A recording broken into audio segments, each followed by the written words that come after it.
Once again welcome back to Bharatiya stock corner. Bharatiya stock corner में पुनः आपका स्वागत है। व्यापार रत्न सीरीज के एक और वीडियो में। इस सीरीज के पहले वीडियो में मैंने कहा था कि पहले एक दो वीडियो या दो तीन वीडियो थोड़े से बोरिंग और स्लो टाइप के होने वाले हैं। तो सबसे पहले उन सभी दर्शकों और मेंबर्स का धन्यवाद जो हमारे वीडियोज को देख रहे हैं, हमारे टेलीग्राम चैनल के साथ बने हुए हैं। तो दोस्तों, बहुत सारे दर्शकों ने सक्सेसफुली सीरीज के पहले दो वीडियोस को देखा है और अपना इंटरेस्ट जाहिर किया है। उम्मीद है इस सीरीज का ये थर्ड वीडियो आपको अच्छा लगेगा।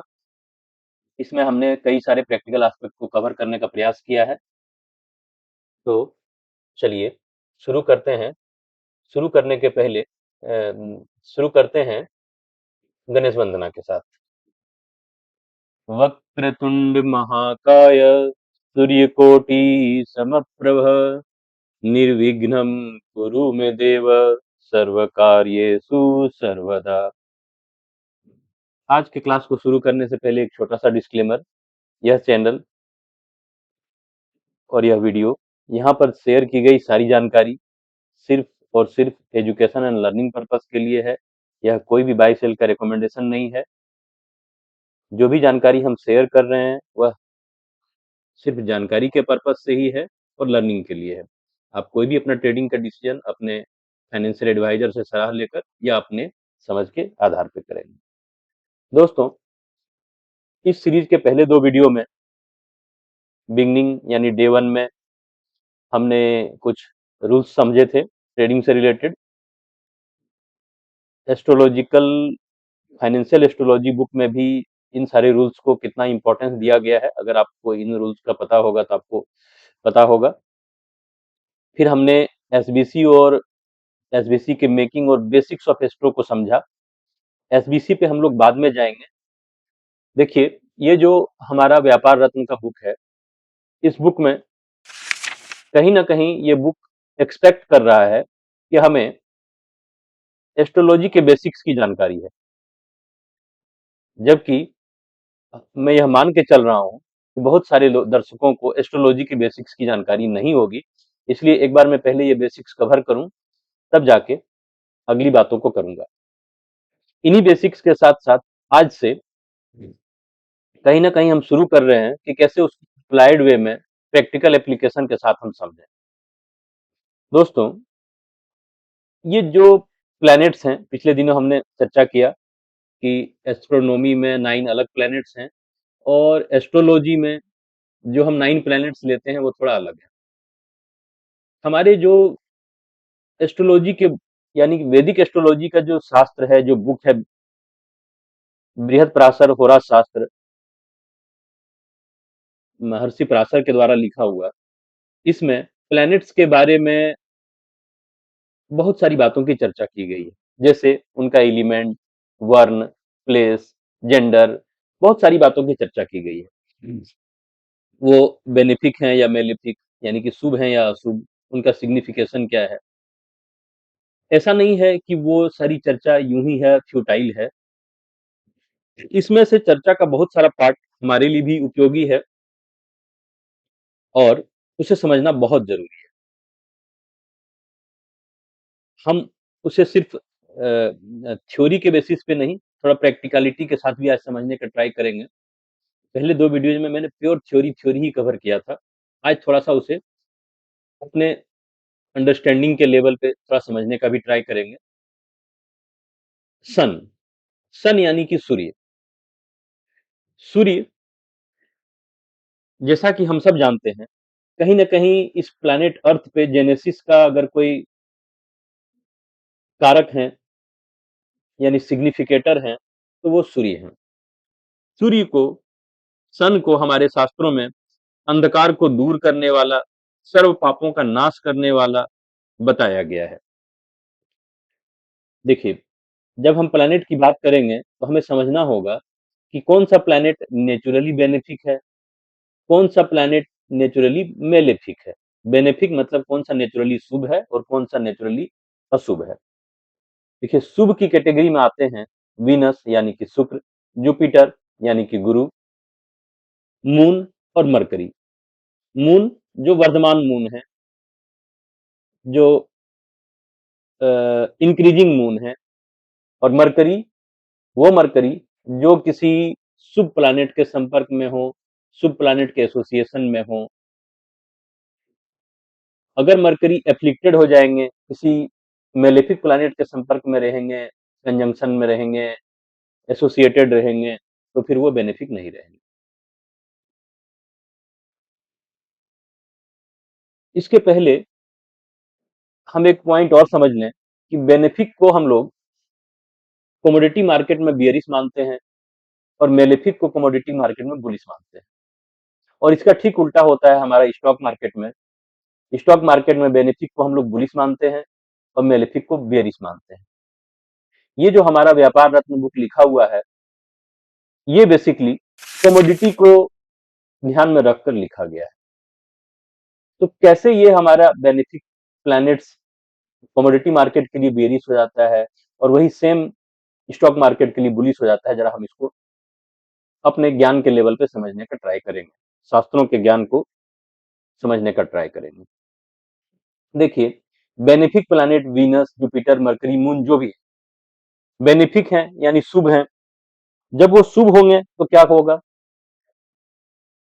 जब वो शुभ होंगे तो जो हमारा प्रोडक्शन है, अभी पहले एग्रीकल्चर प्रोडक्शन की बात करें, तो जब उनका समय आएगा बेनिफिक प्लैनेट्स का, तो वर्षा अच्छी होगी, सीजन अच्छा रहेगा, या उनके प्रभाव से जो हमारा एग्रीकल्चर प्रोडक्शन है वह अच्छा होगा। हम उसे किसी भी कमोडिटी में ले सकते हैं, जैसे वीट में ले लें, राइस में ले लें, ग्राम में ले लें, किसी और कमोडिटी में भी आप उसे लगा दें। अगर बेनिफिक प्लैनेट्स का टाइम है तो उनकी खेती अच्छी होगी, उनका प्रोडक्शन अच्छा होगा। जब किसी कमोडिटी का प्रोडक्शन अच्छा होगा तो क्या होगा? इसे हम अगर डिमांड और सप्लाई की साइड से समझें तो उस प्रोडक्ट की, उस कमोडिटी की सप्लाई बढ़ेगी। और आप जानते हैं जब सप्लाई ज्यादा हो और डिमांड कम हो तो क्या होता है? उसका प्राइस कम होता है, प्राइस कम हो जाता है, कम से कम उस ड्यूरेशन ऑफ टाइम में जबकि उसका सप्लाई बढ़ा हुआ रहता है। तो बेनिफिक प्लैनेट हैं, शुभ रिजल्ट दिया, प्रोडक्शन अच्छा हुआ, प्राइस में क्या इफेक्ट आया? बियरिश इफेक्ट आया।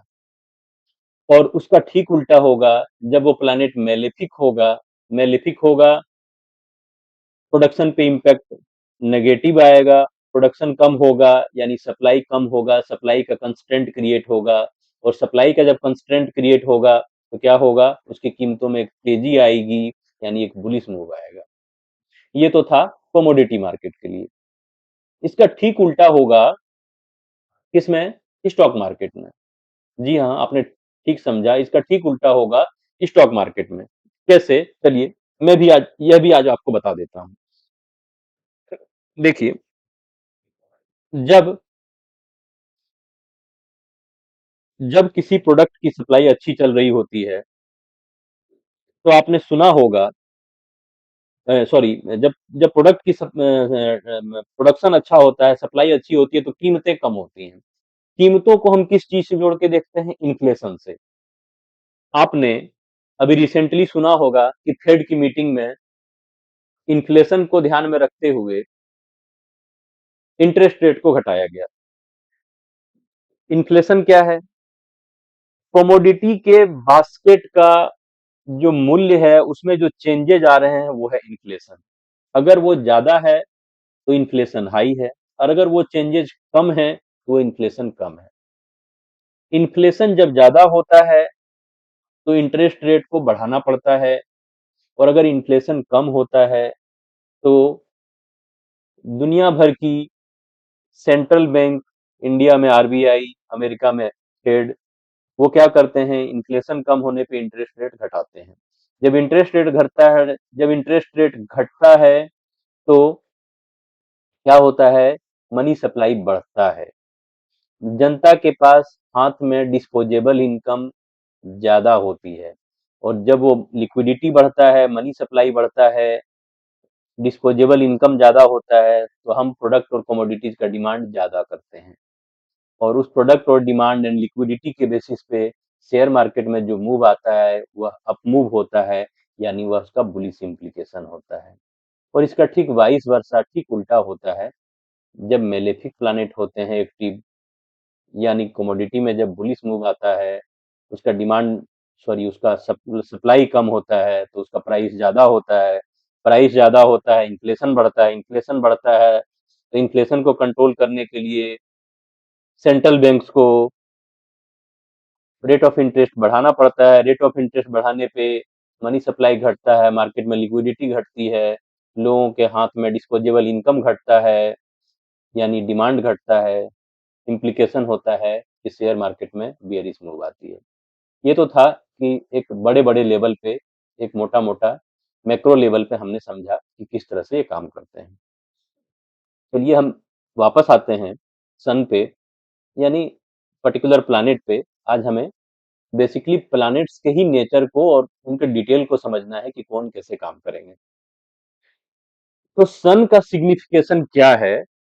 सन, जिसे कि हमारे शास्त्रों में अंधकार को दूर करने वाला, सभी पापों का नाश करने वाला, इस प्लैनेट पृथ्वी पे, प्लैनेट अर्थ पे जीवन की उत्पत्ति जेनेसिस वाला माना गया है, उसे अगर हम देखेंगे तो नॉर्मल अंडरस्टैंडिंग के साथ साथ फाइनेंशियल मार्केट में कैसे देखेंगे? देखिए, प्लैनेट क्या है? किंग है, गवर्नमेंट है, सेल्फ है, हमारी आत्मा है, हमारा ईगो है। ये सारा चीज क्या है? ये सारा चीज कहीं ना कहीं सन है। किंग, गवर्नमेंट, रूलर, ये सारा है हमारा सन। अभी इस संदर्भ में यह उल्लेखनीय है, मैं आपको बता दूं कि यह जो ईयर 2025 जा रहा है, एस्ट्रोलॉजी का एक कंसेप्ट है जिसमें हम डिसाइड करते हैं कि किसी भी साल के लिए उस साल का राजा कौन है, उस साल का मंत्री कौन है, मेघेश कौन है, और भी बहुत सारे पोर्टफोलियोज होते हैं, जैसे कि गवर्नमेंट का पोर्टफोलियो होता है। 2025 में सन राजा भी थे और सन मंत्री भी थे, सन मेघेश भी थे। अब देखिए, सन चूंकि गवर्नमेंट है, रूलर हैं, किंग हैं, तो अगर हम उसे थोड़ा सा रिलेट कर दें, को रिलेट करने का ट्राई करें, तो पूरी दुनिया में कुछ कंट्रीज ऐसे हैं जो रूलिंग पोजीशन पे हैं, और उसमें भी सबसे डोमिनेंट पोजीशन पे कौन है? अमेरिका, यानी यूएस। पर इस साल जो है सो सन इतना इम्पोर्टेंट होने के साथ भी सन का पोजीशन ऐसा था कि वो कहीं ना कहीं एफ्लिक्टेड थे, यानी वीक थे। तो वीक होने के कारण उनके पास पावर भी है और एफ्लिक्टेड भी है। तो क्या होगा? कभी कभी उनको जब बुरा लगेगा, जो रूलर होंगे, तो वो, उनको गुस्सा भी आएगा, वो कुछ हार्ड डिसीजन भी लेंगे। पर खुद उनकी पोजीशन वीक है, तो वो अपने, पता है उन्हें भी कि हम इस डिसीजन को फॉलो नहीं करा पाएंगे, इम्पोज नहीं करा पाएंगे, तो फिर वो वापस लेंगे। और ऐसा ही आप देख रहे हैं कि 2025 में पर्टिकुलरली ट्रम्प साहब के आने के बाद यही सिचुएशन चलता रहा। वो कोई चीज उनको ईगो पे लगता है, वो उबाल में आके कोई डिसाइड करते हैं, और फिर उनकी पोजीशन चूंकि वीक है, फिर वो अपना डिसीजन वापस भी लेते हैं। और ये हमें पूरा साल लगभग अभी भी नवंबर तक में ये देखने को मिल रहा है। तो सन से हमें देखना होगा गवर्नमेंट रूलर को, कि गवर्नमेंट या रूलर क्या करने वाली है। पर साथ में ऐसा नहीं है कि सिर्फ हम इसी को देखें तो काम चल जाएगा। अभी हमने ऊपर में जो डिटेल दिया कि नेचुरली बेनिफिक कौन है और नेचुरली मेलेफिक कौन है, इसमें इसके साथ साथ हमारे शास्त्रों में एक चीज और चर्चा की गई, त्रिगुण की चर्चा की गई। ये त्रिगुणा क्या है? त्रिगुण में एक गुण आता है जिसे हम कहते हैं सतोगुण, दूसरा आता है रजोगुण, और तीसरा आता है तमोगुण यानी तामसिक गुण। सतोगुण क्या है? सतोगुण का मतलब है ज्ञान, नॉलेज और डूइंग गुड फॉर अदर्स। यही है, दूसरों का भला करने की फीलिंग। और अगर सन को हम देखें तो सन का गुण है सतोगुण। तो अगर सन सतोगुणी प्लानेट हैं तो फिर वो पूरी तरह से मेलेफिक नहीं हो सकते हैं, हालांकि उनको हम मेलेफिक की कैटेगरी में रखते हैं। जेंडर भी डिसाइड किया गया है। सन का जेंडर है मेल। सन का जेंडर है मेल। सन थोड़ा क्रूर ग्रह जरूर है, कुछ सौम्य नहीं है। उनका जेंडर मेल है तो थोड़ा कहीं कहीं उनके अंदर एक तेज आ जाती है, एक एरोगेंस भी आ जाता है। ये जो आत्मा ईगो है वही जब बढ़ता है एरोगेंस में भी कन्वर्ट हो जाता है। सन के अंदर एक एरोगेंस भी कभी कभी आ जाता है, पर वो तमोगुनी नहीं है। तमोगुनी का मतलब क्या होता है? तमोगुनी का मतलब होता है अंधकार, लैक ऑफ नॉलेज। जब लैक ऑफ नॉलेज होता है तो वो कहीं ना कहीं conflict and doing bad for others की तरफ भी हो जाता है। दूसरों को हार्म करना, ये सारा चीज भी इसमें आ जाता है। और रजोगुण में क्या आता है? रजोगुण में आता है अपनी इच्छाओं की पूर्ति और डूइंग वर्क फॉर सेल्फ। अपने लिए काम करना, अपनी इच्छाओं के लिए काम करना, ये चीज आता है। तो सन को हम लोग उतना मेलेफिक मान के नहीं चलेंगे। इसलिए ये जो छोटे छोटे डिफरेंसेस हैं इन्हें भी समझना जरूरी है। और ये डिफरेंस आप किसी भी पार्ट ऑफ एस्ट्रोलॉजी को करिए, किसी भी पार्ट ऑफ एस्ट्रोलॉजी के थ्रू आगे बढ़िए, जेमिनी एस्ट्रोलॉजी हो, केपी एस्ट्रोलॉजी हो, लाल किताब हो, कुछ भी हो, पर आपको ये बेसिक्स ऑफ वैदिक एस्ट्रोलॉजी पता होना चाहिए। इसलिए मैं इन सबको यहाँ पे कवर कर रहा हूँ। तो सन यानी कि किंग, गवर्नमेंट, रूलर, सेल्फ, आत्मा, ईगो, एरोगेंस, ये सारी चीजें हैं। हालांकि इसके अलावा और भी चीजों की चर्चा की गई है कि किस प्लैनेट से किस प्लेस, किस धातु, किस रस, की चीजों को कवर किया गया है। पर मुझे लगता है कि जितना मैंने अभी चर्चा कर रहा हूँ इतना एनफ है। फाइनेंशियल एस्ट्रोलॉजी के पॉइंट ऑफ व्यू से मैं बहुत डिटेल में नहीं जाऊंगा। साथ ही सन का एलिमेंट फायर होता है। सन का वर्ण भी दिया गया है। देखिए, वर्ण कुछ और नहीं है। वर्तमान टाइम में, मॉडर्न टाइम में ये कैटेगरी या क्लास है। सन को वर्ण दिया गया है क्षत्रिय का। क्षत्रिय मतलब आप क्या समझें? क्षत्रिय मतलब कहीं ना कहीं फाइटिंग स्पिरिट,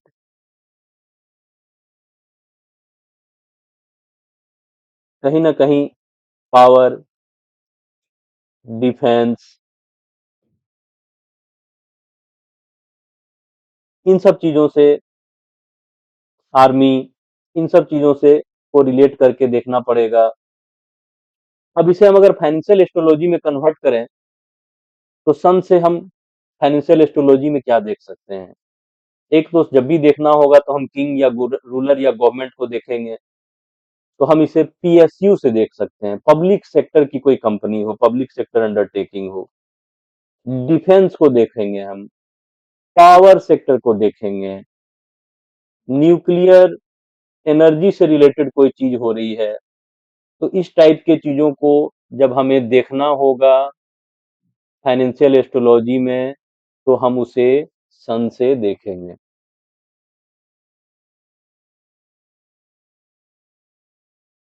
अभी मैं और भी चीजों की चर्चा नहीं कर रहा हूं सन का।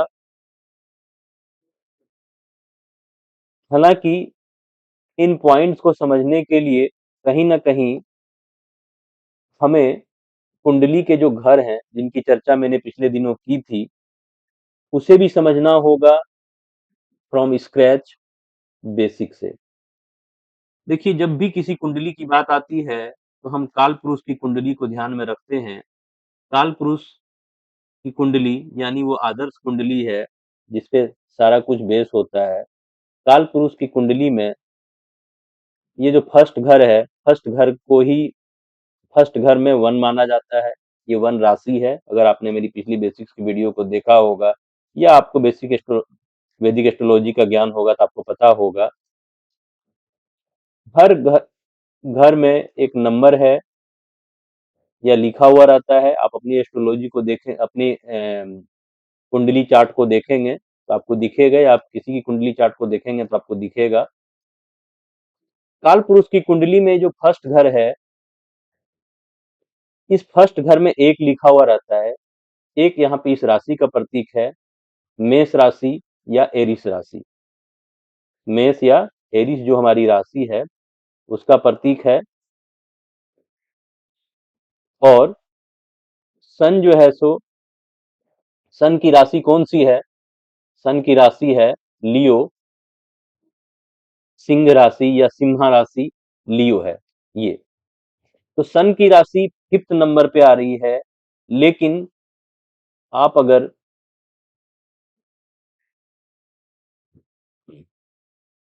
अगर हम इसे समझेंगे एग्जॉल्टेड के पॉइंट ऑफ व्यू से कि किस राशि में सन एग्जॉल्टेड होते हैं, नीचे नीचे इसी एक्सेल शीट में मैंने डाला हुआ है ये डिटेल। सन एग्जॉल्टेड होते हैं नंबर 1 की राशि में। नंबर 1 क्या है? तो अगेन नंबर 1, नंबर 1 यानी कि मार्स की राशि है। और मार्स की राशि, मार्स भी जो है, मंगल जो है, इनका भी वर्ण है क्षत्रिय। तो सन जो है सो एग्जॉल्टेड हो रहे हैं क्षत्रिय राशि में ही, फायर राशि में ही, जिनका एलिमेंट फायर है। ठीक है ना? अभी एलिमेंट पे हम और चर्चा करेंगे ताकि आपको ये सारी बातें समझ में आए कि एलिमेंट को कैसे देखना है।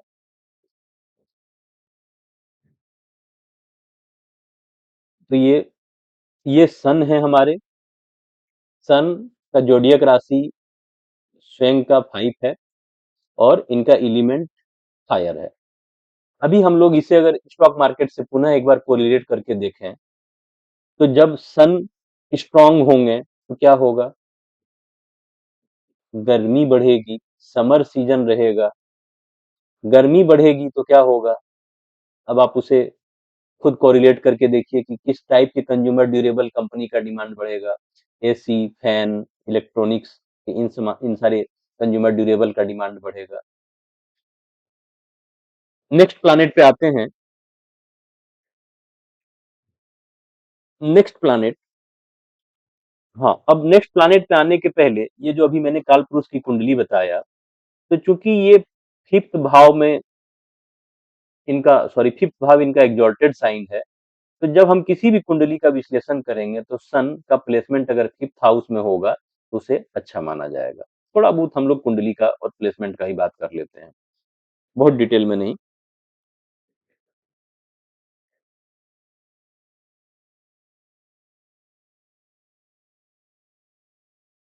अगला प्लैनेट है हमारा मून।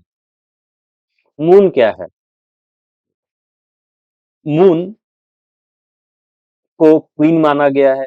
मून को इमोशन माना गया है। मून को हमारा माइंड, थिंकिंग या हमारा मन माना गया है। अगर हम कहें कि यही साइकोलॉजी भी हो गया तो कैसा रहेगा? इसीलिए कहा जाता है कि मून गवर्न करता है हमारे डे टू डे डिसीजन को। एक ही टाइम पे कोई बेच के खुश होता है, यानी कि सेल का पोजीशन बना के, और उसी टाइम पे कोई बाय करके, यानी बुलिश पोजीशन बना के खुश रहते हैं। ये मून ही है यानी हमारी साइकोलॉजी है, जो हमें कभी-कभी जल्दी डरा देती है और हम अपने पोज़ीशन से एग्ज़िट कर जाते हैं।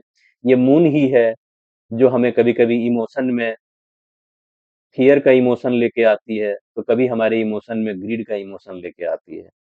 तो इस मून को समझना और इसे डिकोड करना बहुत ज़रूरी है। एस्ट्रोलॉजी में सारी चीज़ों को कहीं न कहीं कोडिफ़ाई किया गया है। उसे हमें डिकोड करने की ज़रूरत है। अगर हम उसे डिकोड नहीं करते हैं, तो हम अच्छे से उसे समझ नहीं सकते हैं। और उसे डिकोड करने के लिए हमें वैदिक एस्ट्रोलॉजी के सारी चीज़ों को समझना है। मून को शुभ माना गया है। कब शुभ माना गया है? जब वो इंक्रीजिंग मून होते हैं और जब वो डिक्रीजिंग होते हैं तो उन्हें अशुभ माना गया है। इसे मून को अगर हम मून डेज के बेसिस पे डिवाइड करें तो शुक्ल पक्ष और कृष्ण पक्ष में बांटा गया है। कृष्ण पक्ष के 11th डे से, इसे मैं नोट भी कर देता हूँ, कृष्ण पक्ष के 11th डे से 11th टू 5th ऑफ शुक्ल पक्ष, ये होते हैं डिक्रीजिंग, यानी कि ये अशुभ हो जाते हैं। और जो रेस्ट टाइम है, यानी कि शुक्ल पक्ष 5th टू कृष्ण पक्ष 11th तक ये शुभ रहते हैं। मून का एलिमेंट वाटर का है। यहाँ पे मून को हम और भी चीजों से कोरिलेट कर सकते हैं। मून हमारे इस सोलर सिस्टम का या हमारे एस्ट्रोलॉजी का सबसे फास्ट मूविंग प्लैनेट है। मून 2 एंड 1/4 डे में एक राशि बदल लेते हैं, एक ज़ोडिएक साइन बदल लेते हैं और ऑलमोस्ट एवरी डे एक नक्षत्र बदल लेते हैं। इसीलिए यह बात बार-बार बोली जाती है कि अगर इंट्राडे के लिए किसी प्लैनेट को देखना है, तो हमें किसे देखना है? मून को देखना है।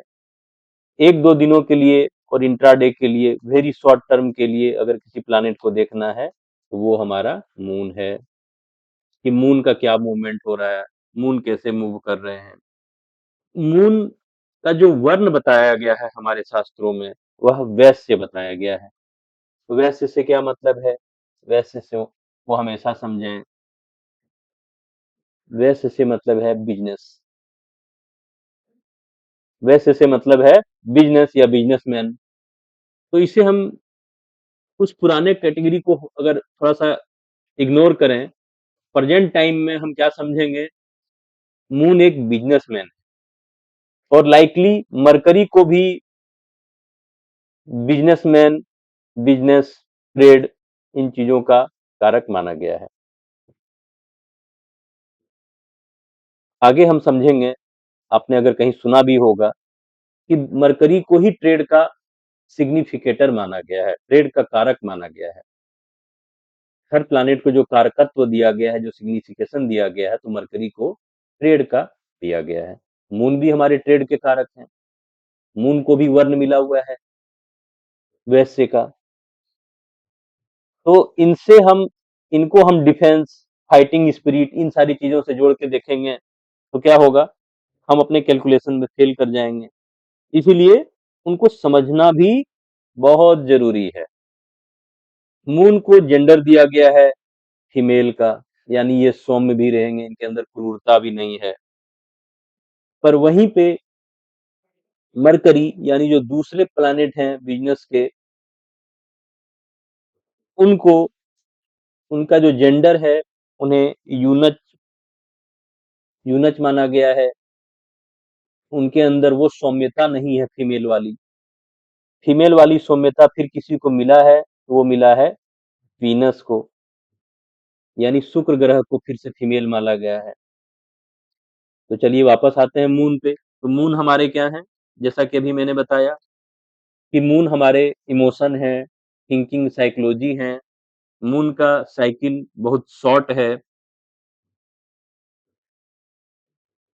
और अगर हम इसे बिजनेस में कहीं पे कैलकुलेट करेंगे, अपने किसी चार्ट को देखेंगे, तो यह समझेंगे कि मून एक जेनरस बिजनेसमैन है, एक शुभ बिजनेसमैन है।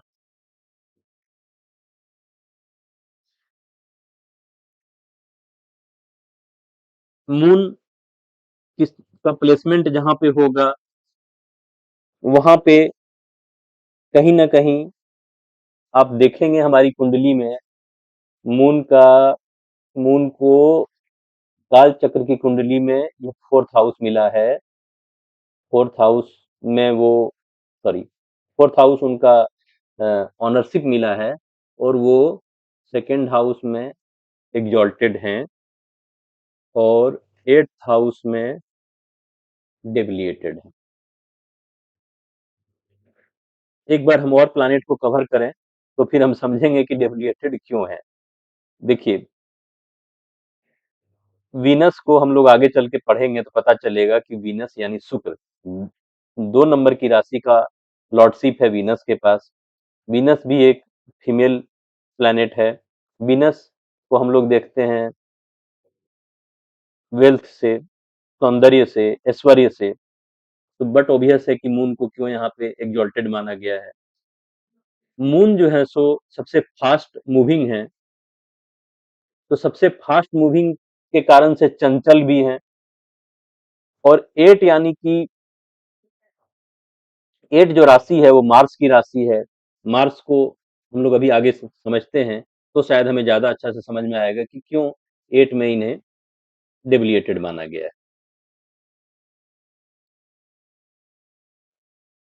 तीसरा जो प्लैनेट है हमारा इस क्रम में, वो है मंगल।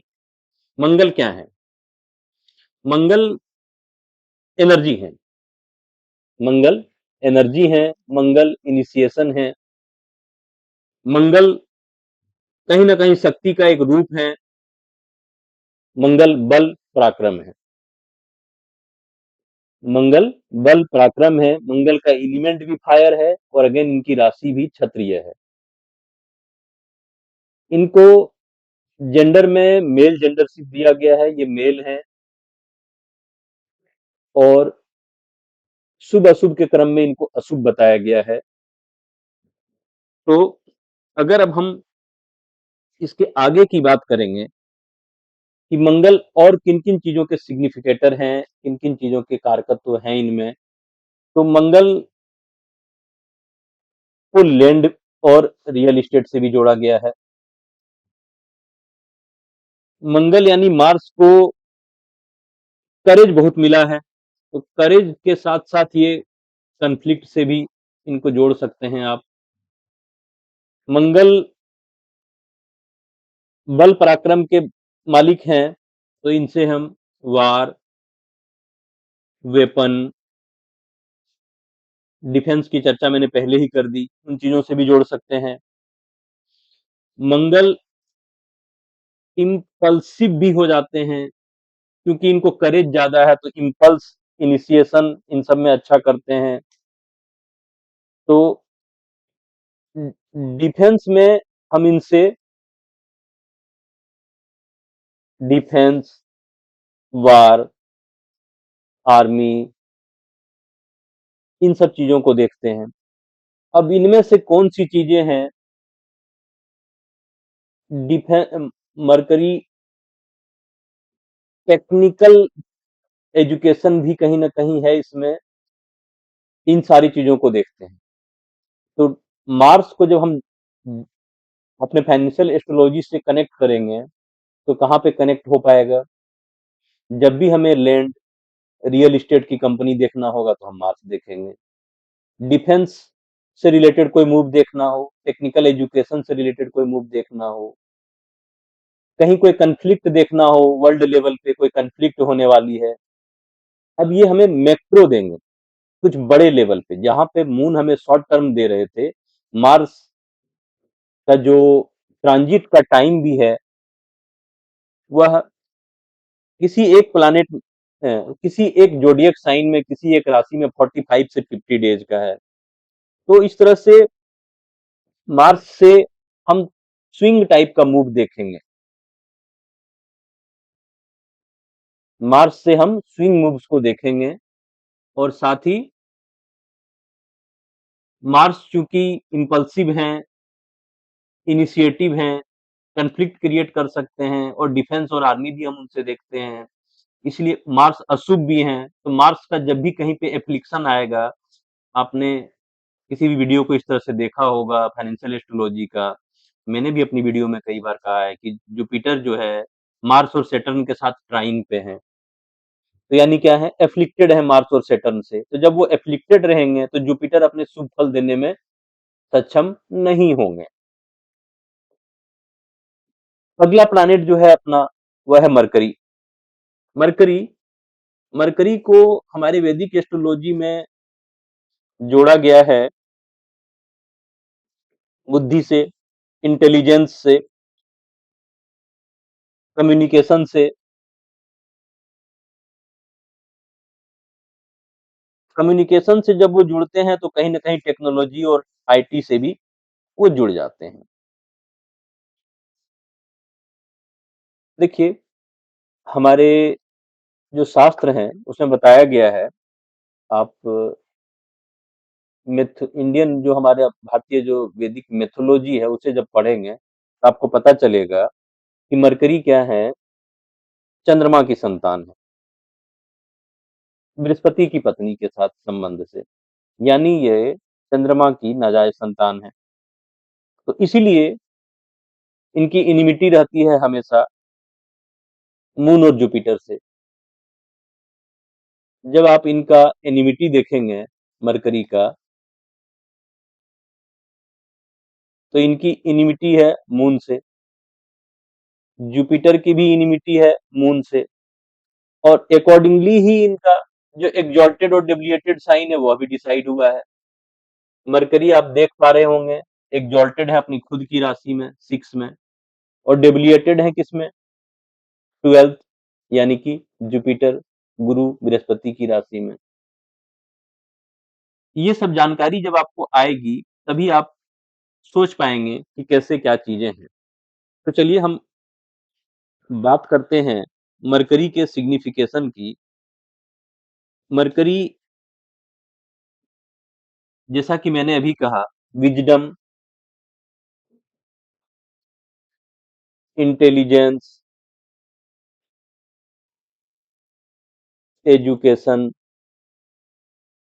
इन सब चीजों के सिग्निफिकेटर हैं।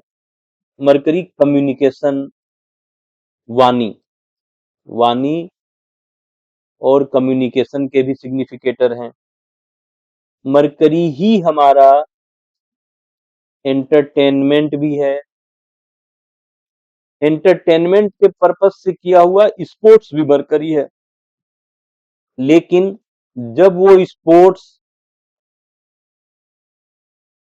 सीरियस स्पोर्ट्स बन जाता है, जिसमें प्रोफेशन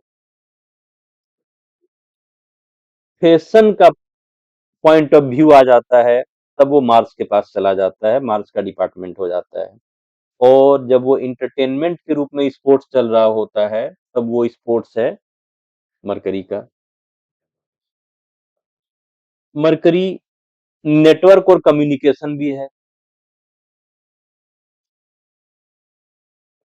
कम्युनिकेशन तो हमने पहले ही कर दिया, नेटवर्किंग वाला कम्युनिकेशन कहें इसे, नेटवर्किंग कम्युनिकेशन भी है मरकरी। तो कहीं ना कहीं ये मार्केटिंग और सेल्स में भी के भी सिग्निफिकेटर हैं। और मरकरी क्या है, एक बिजनेस की समझ है, बिजनेस अंडरस्टैंडिंग, बिजनेस अंडरस्टैंडिंग है, ट्रेड के सिग्निफिकेटर है। मून, अभी थोड़ी देर पहले मैंने बताया कि मून क्या है, मून एक जेनरस बिजनेसमैन है, और मरकरी क्या है, एक प्योर बिजनेसमैन है। मार्केट में हम आप सब कभी न कभी जाते हैं, कुछ सामान को खरीदने के लिए। अगर वह बिजनेसमैन आपके बार्गेनिंग को एकोमोडेट आसानी से कर लेते हैं तो वो मून है। और अगर वह बिजनेसमैन ऐसा है जो कहते हैं कि नहीं, इस प्रोडक्ट का तो मुझे इतना ही खरीद आया है, इस पे इतना हमें और कॉस्टिंग आ जाता है, इसे मैं आपके बताए हुए कीमत पे कैसे दे सकता हूँ, उतने में तो मेरी खरीद भी नहीं आती है, तो समझ लीजिए कि वो एक प्योर बिजनेसमैन है, वो कहीं भी आपको एकोमोडेट नहीं करना चाह रहा है। तो मरकरी क्या है, एक प्योर बिजनेसमैन है, तो जब भी इनका कोई ट्रांजिट होगा तो हमें इंपॉर्टेंस देना है। और अगेन, मरकरी किसी भी जोडियक साइन में ऑलमोस्ट 30 डेज रहते हैं। 30 डेज का जो इनका मूव है कि किसी एक साइन में, इस कारण से ये हमें स्विंग्स डिसाइड करने में हेल्प करते हैं। नेक्स्ट प्लैनेट है जुपिटर। जुपिटर को, जैसा कि हम सभी जानते हैं थोड़ा बहुत, जुपिटर को देवगुरु की संज्ञा दी गई है। जुपिटर देवगुरु होने पर उनको न सिर्फ शुभ माना गया है, सबसे शुभाशुभ माना गया है, सबसे ज्यादा शुभ माना गया है। उनका सबसे बेस्ट चीज है ब्लेसिंग। वो जहां बैठते हैं, जहां उनकी दृष्टि जाती है, हर जगह अपने ब्लेसिंग से ठीक करते हैं। पर साथ ही उनको इंटेलेक्ट, फाइनेंस, संतति या प्रोजेनी, इसको आप प्रोडक्शन भी कह सकते हैं, किसी कमोडिटी पे आप अप्लाई करें तो उसका भी कारक माना गया है।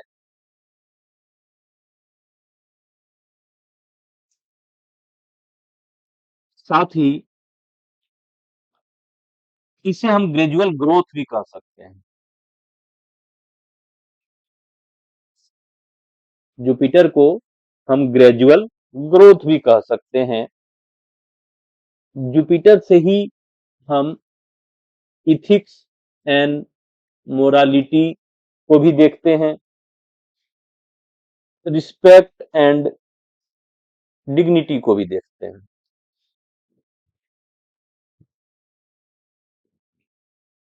यह एक शुभ ग्रह है, यह तो आपको पता ही है। इनका एलिमेंट है स्काई। देखिए, आपने कहीं ना कहीं सुना होगा, क्षिति जल पावक गगन समीरा, पंच तत्व रचि अधम शरीरा। हमारे शास्त्रों की ये जो बातें हैं, कुछ समय पहले तक, जब तक कि एस्ट्रोलॉजी या फाइनेंशियल एस्ट्रोलॉजी में मुझे इंटरेस्ट नहीं था, मेरी भी समझ में नहीं आती थी। मुझे लगता था कि ये सारी बातें यूं ही हैं। ये जो 5 तत्व हैं, वाटर, फायर, अर्थ, फायर, अर्थ, वाटर, स्काई,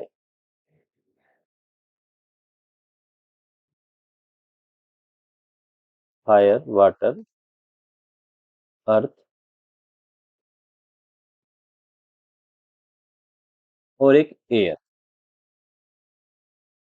फायर, अर्थ, एयर, वाटर और सबसे लास्ट में है स्काई।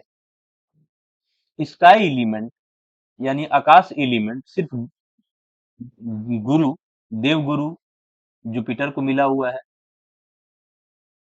एक और शब्द आपने सुना होगा, त्रिकालदर्शी।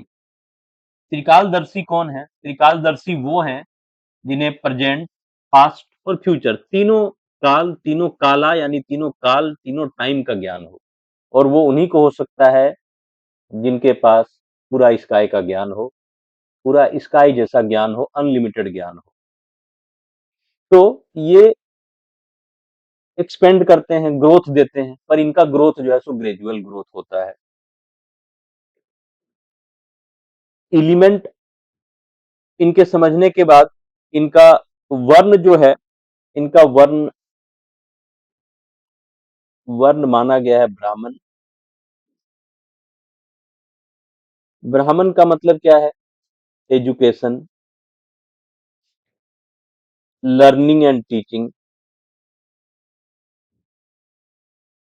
अभी हम लोगों ने मरकरी की चर्चा की थी। मरकरी में भी एजुकेशन रखा गया है, तो कहीं ना कहीं मरकरी में भी एजुकेशन, टीचिंग, पब्लिकेशन,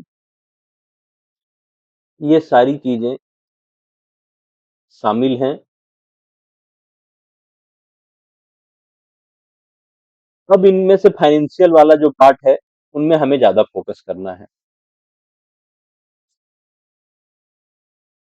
कौन सा सेक्टर हम देख सकते हैं किस प्लानिट से, इसकी मैं एक सीट बनाकर, अगर पॉसिबल हो पाया, जितनी जल्दी आपके साथ शेयर कर दूंगा।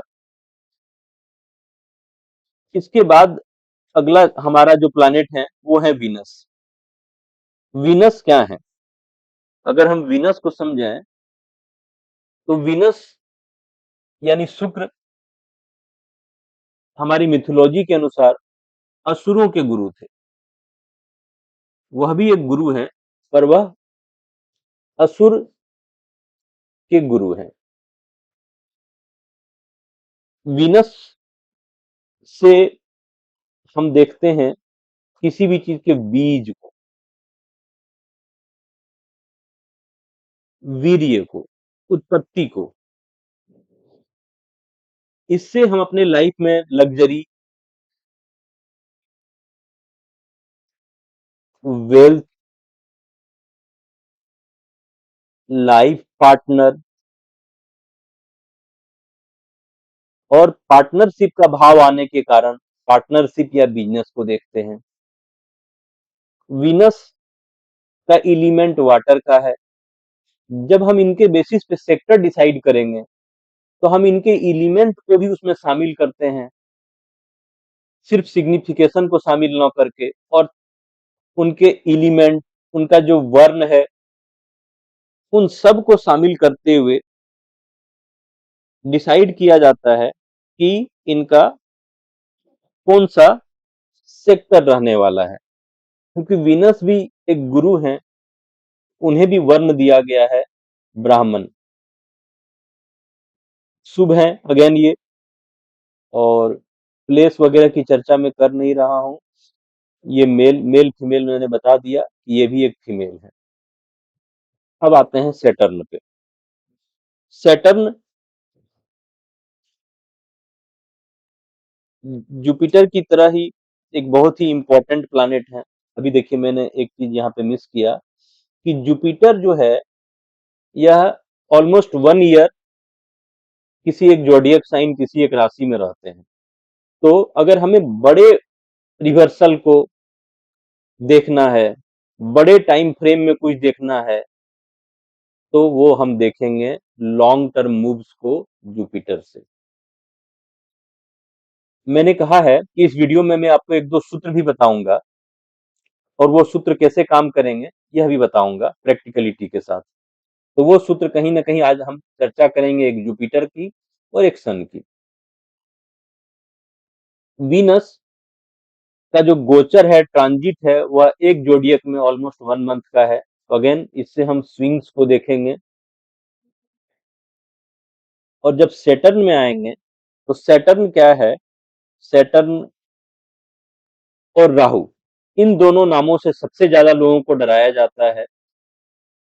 हालांकि मार्स भी कई बार हमें कम दुख नहीं देते हैं, कम कन्फ्लिक्ट हमारे लिए लेके नहीं आते हैं, हमें ज्यादा एनर्जी देते हैं, हमारा अल्टरकेशन कराते हैं, हम लोगों से बहुत बार बिना मतलब के उलझ जाते हैं, तो वह भी हमें दुख देते हैं। सैटर्न से लोगों को डराया बहुत जाता है।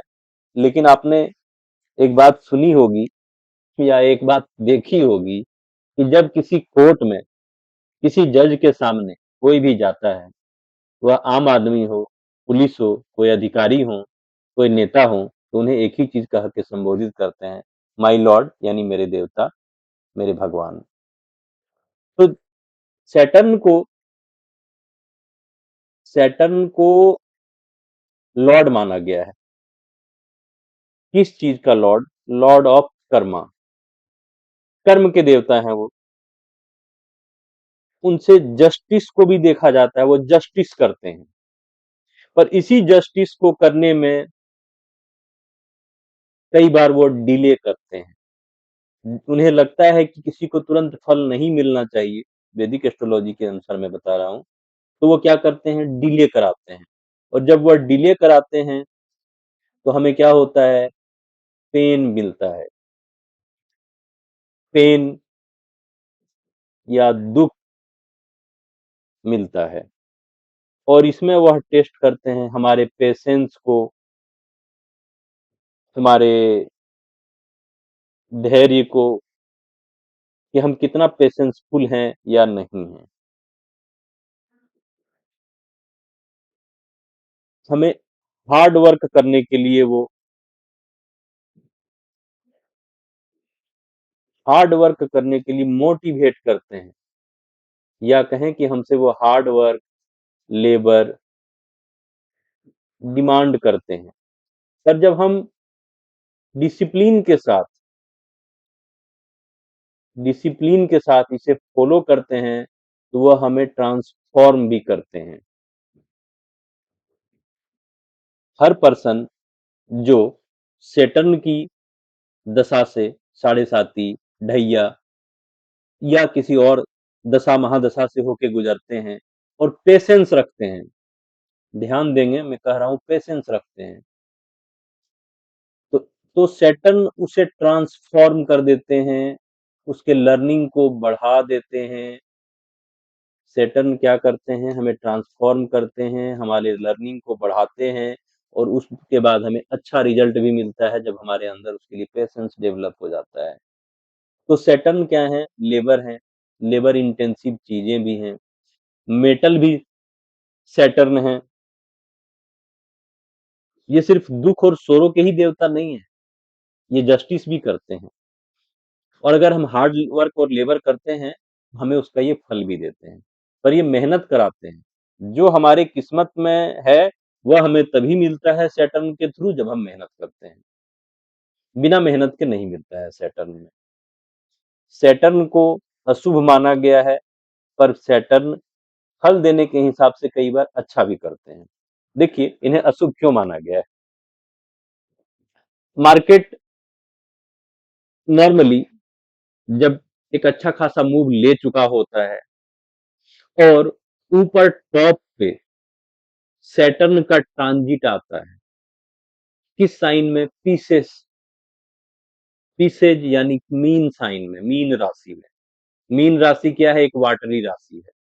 वाटरी राशि में जब, या मेष राशि में, फायर राशि में जब इनका ट्रांजिट आता है, सैटर्न का तत्व है एयर, एयर को फायर मिलता है, वो थोड़ा सा एक्सपेंड भी करता है कभी कभी, और कभी कभी सैटर्न वहां न्याय करते हैं। वह कहते हैं कि भाई मार्केट अपने वैल्यूएशन या प्रॉपर वैल्यूएशन से काफी ज्यादा स्ट्रेच हो चुका है, तो अब क्या होना चाहिए, करेक्शन आना चाहिए। और इस वे में सैटर्न करेक्शन को लेके आते हैं, न्याय करते हुए, कर्म का एक्चुअल रिजल्ट देते हुए। अब इसे हमें कनेक्ट करके डॉट्स को देखना होगा। तो फाइनेंशियल एस्ट्रोलॉजी में हम इनसे डरना बंद करें। कई बार मेटल्स में ये बहुत बड़े-बड़े मूव लेके आते हैं। सैटर्न जब रेट्रो होते हैं, आप उन्हें कनेक्ट करके देखिएगा, मेटल्स में बड़े-बड़े मूव आते हैं। अभी भी जो मेटल्स में इतना बड़ा मूव आया है, आप उनके डेट को नोट करिएगा, आप देखिएगा कि वो कब से मूव स्टार्ट हुआ है।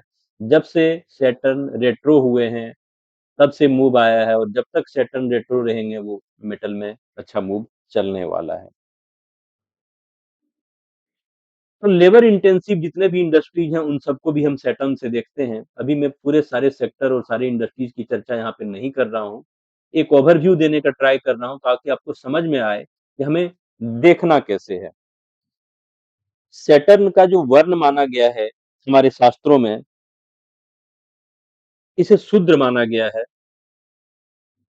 शूद्र क्या करते हैं, शूद्र हमारे वर्ण व्यवस्था के सबसे लोअर पायदान पे थे, और इन्हें हमेशा सर्विस या वर्क करना पड़ता था दूसरों के लिए। तो ऐसे वर्क, ऐसे काम जो लेबर इंटेंसिव हैं, जहाँ पे कि हमेशा सर्विस देना है दूसरों के लिए, वो सारे कहीं न कहीं सैटर्न में आते हैं। अगला प्लैनेट है राहु, जिनसे कि हर किसी को बहुत ज़्यादा डराया जाता है। राहु से जबकि इतना ज़्यादा डरने की आवश्यकता नहीं है। राहु और केतु, ये दोनों क्या हैं? अगर हमारी मिथोलॉजी में चलेंगे, तो जब सागर मंथन हुआ और अमृत का कलश मिला, तो उस अमृत कलश को स्वरभानु नाम के राक्षस ने छल से देवताओं से ले लिया। उनकी उस स्वरभानु राक्षस की क्लास लगा दी सूर्य और चंद्रमा ने, और इसीलिए राहु और केतु की हमेशा दुश्मनी सूर्य और चंद्रमा के साथ चलती रहती है। और जब इनकी क्लास लगाई गई विष्णु से, तो भगवान विष्णु ने इन्हें एक बार में दो टुकड़े कर दिए। धड़ और ऊपर का हिस्सा है राहु, जिसके पास हेड है, और केतु क्या है, जिसके जो हेडलेस है। तो राहु जो है और केतु, माना दोनों को अशुभ गया है, पर राहु न सिर्फ आधा शरीर है, बल्कि हमारा शास्त्र इन्हें महावीर भी कहता है। इन्हें बहुत ज्यादा पावरफुल और स्ट्रांग माना गया है हमारे शास्त्रों में। राहु क्रिएटिविटी है, राहु बाउंड्री ब्रेकर है, Rahu out of the box thinking है,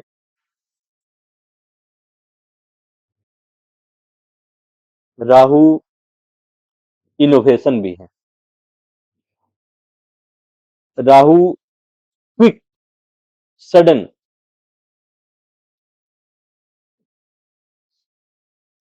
एक्सप्लोसिव गेम्स हैं। तो आप सोच लीजिए खुद से ही, ये जो ऑप्शन और फ्यूचर हम कर रहे हैं वो क्या है? कमेंट में बताइएगा आप कि वो राहु है या क्या है। राहु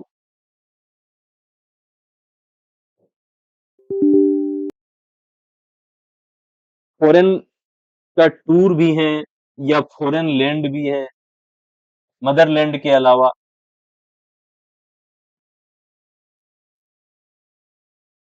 इन सारी चीजों को हम लोग राहु से देखेंगे। राहु इल्यूजन भी है, राहु एक इल्यूजन भी है।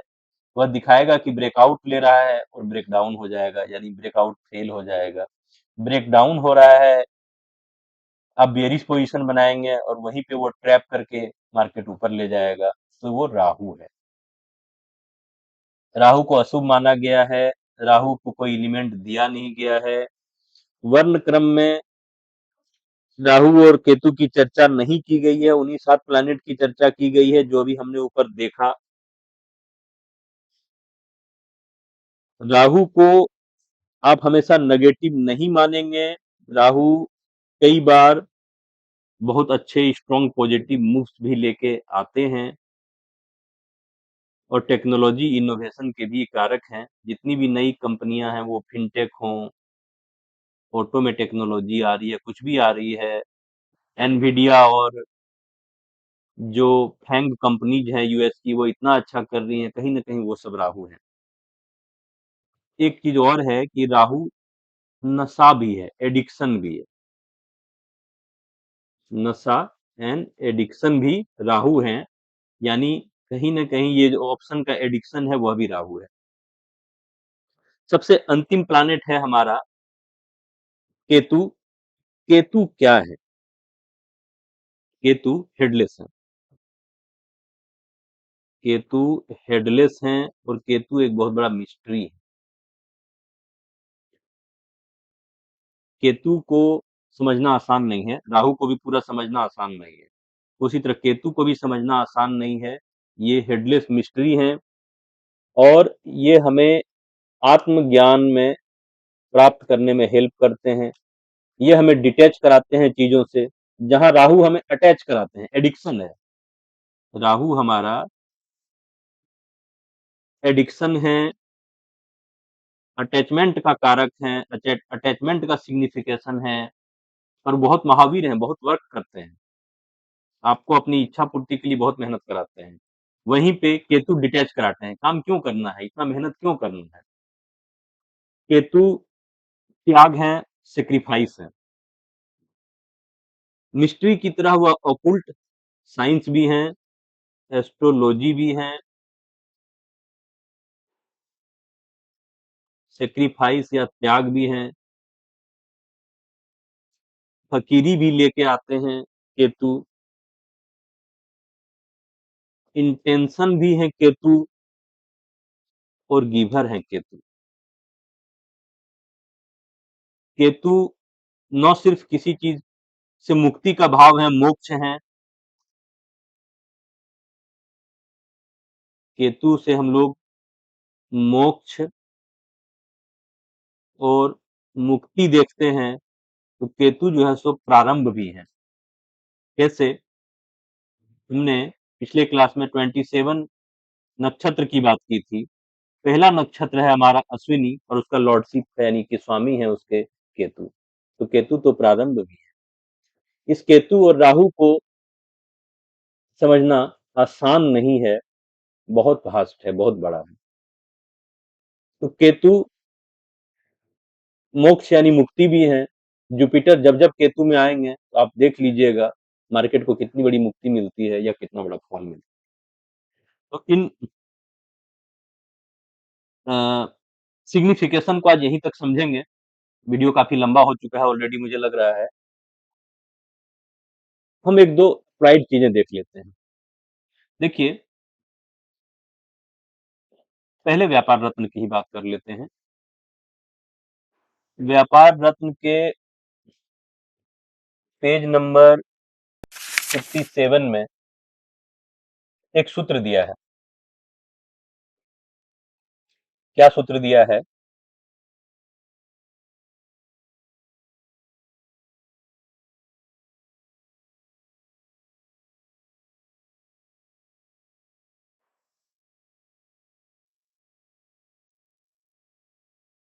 देखिए, स्पष्ट बताया गया है यहाँ पर कि पीले की रंग की वस्तु यानी सोने के स्वामी कौन है? बुध और गुरु। तो जब गुरु उच्च का हो, स्वगृही हो, अपने नवांश में हो, मित्र क्षेत्री हो,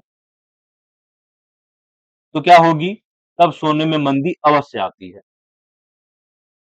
क्या आती है? सोने में मंदी अवश्य आती है। चलिए हम लोग देखते हैं कि यह कब हुआ था और क्या ऐसा हुआ था।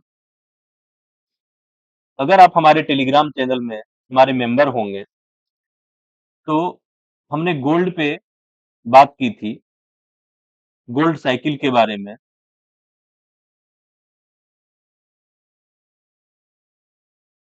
कि यहाँ पे मैंने सन ट्रांजिट की भी बात की थी। 17/10/2025 सन का ट्रांजिट हो रहा है। इसे भी देखेंगे ये सूत्र कैसे आता है और कैसे हम फाइनेंशियल एस्ट्रोलॉजी से 1910 को सन ट्रांजिट्स टू कैंसर। कैंसर क्या है? इनके उच्च की राशि है, ठीक है। और यहाँ पे सूत्र हमारा क्या कह रहा है?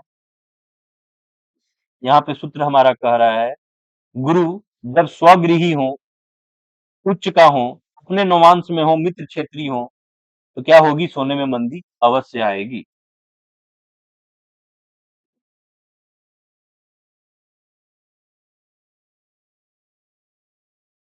15 अक्टूबर का चार्ट लगाते हैं।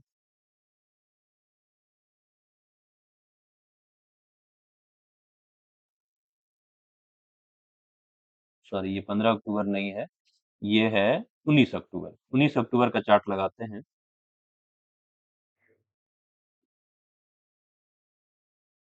यहाँ पे आप देखेंगे अभी जुपिटर ट्रांजिट कर रहे हैं थर्ड राशि में, और ये 19 अक्टूबर को ये फोर्थ में चले जाएंगे। 19 अक्टूबर को फोर्थ। जुपिटर का अगर आप नक्षत्र देखेंगे तो जुपिटर का नक्षत्र है पुनर्वसु इस समय, जो जुपिटर का खुद का नक्षत्र है। मतलब जब जुपिटर अपने उच्च के होंगे, शुभ ग्रह जब अपने उच्च पे होगा, तो अपने जो कारकत्व मेटल हैं उसमें बियरिशनेस आएगी, मंदी आएगी। जुपिटर अपने उच्च के हैं, जुपिटर अपने नक्षत्र में है, स्वगृही हैं, और 19 अक्टूबर के पहले ही मंदी आई। चलिए चार्ट पे भी देखते हैं कि 19 अक्टूबर को क्या स्थिति थी।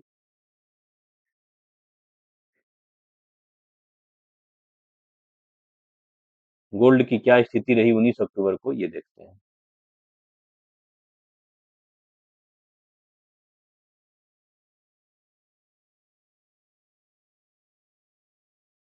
ये हमारा गोल्ड है, 17, 18, 20। ये 17 और 20, 19 तारीख को कोई ट्रेडिंग हॉलीडे रहा होगा। आप देख पा रहे हैं 17 को ही टॉप बनाया था, उसका प्रिडिक्शन मैंने सन से किया था, और ये उसके बाद गिरे थे। ये सन वाला रूल भी मैं बता देता हूँ। सन, गोल्ड को हम लोग न सिर्फ जुपिटर और मरकरी से देखते हैं, बल्कि गोल्ड को हम लोग सन से भी देखते हैं, और राशि में उसे हम देखते हैं मेष राशि से। चलिए 17 अक्टूबर के कॉम्बिनेशन पे आते हैं। 17 अक्टूबर को सन 6th राशि में है। ये डे का चार्ट है। इस डे चार्ट को हम लोग इग्नोर करते हैं, 9/15 पे वो बनाया गया चार्ट है। ये ट्रांजिट चार्ट है। अगर आप देख पा रहे होंगे, यहाँ पे हमें इस सॉफ्टवेयर में डे चार्ट मिलता है, नौमांश मिलता है और ट्रांजिट मिलता है। तो इस ट्रांजिट चार्ट में अगर आप देख पा रहे होंगे, तो 17 अक्टूबर को ये भी आ जाएगा, शाम में हुआ था, ये दोपहर 2 बजे के बाद हुआ था। चलिए 2 बजे चलते हैं, टाइमिंग चेंज करते हैं, तो ये मैन चार्ट में भी आपका आ जाएगा। देखिए मैन चार्ट में भी आ गया। इसे 1:15 पे अगर टाइमिंग हम करेंगे, तो सन दिख रहा है आपको 6th राशि में, और 2:15 पे सन आप देख रहे हैं ट्रांजिट करके 7th राशि में गए। 7th क्या है? सन की नीच की राशि है, और वो देख किसको रहे हैं? सन की 7वीं दृष्टि किस पे पड़ रही है? मेष राशि पे। तो ये जो है यहाँ पे सन का अपने उच्च राशि को देखना अच्छा फल देना था, पर नीच राशि में बैठ करके अपने राशि को देखना, अपने कारकत्व को देखना, एक वहां पे ट्रेंड रिवर्सल की बात कर रहा था। और आप 17 अक्टूबर को दोपहर 2 बजे के आसपास जब जाके देखेंगे, तो आपको पता चलेगा इसी के बाद से वो रिवर्सल आया था गोल्ड में। ये दो सूत्र मैंने आज आपको दिया है, और जब आप इन सब को, इन सारी बातों को जितनी मैंने चर्चा की है, प्लानिट को उनके शुभ अशुभ, उनके कारकत्व के बेसिस पे किसी भी कमोडिटी या स्टॉक मार्केट से लगा के देखेंगे, तो आपको बहुत सारी चीजें धीरे धीरे समझ में आनी शुरू हो जाएगी। हालांकि इन चीजों को आगे हम और भी कवर करेंगे अपने अगले सीरीज में। तो दोस्तों, उम्मीद है आपको आज का वीडियो पसंद आया होगा। आप सबों की मंगल कामना के साथ आज की क्लास को हम यहीं विराम देते हैं। बहुत बहुत धन्यवाद आप सबों का। Thank you very much.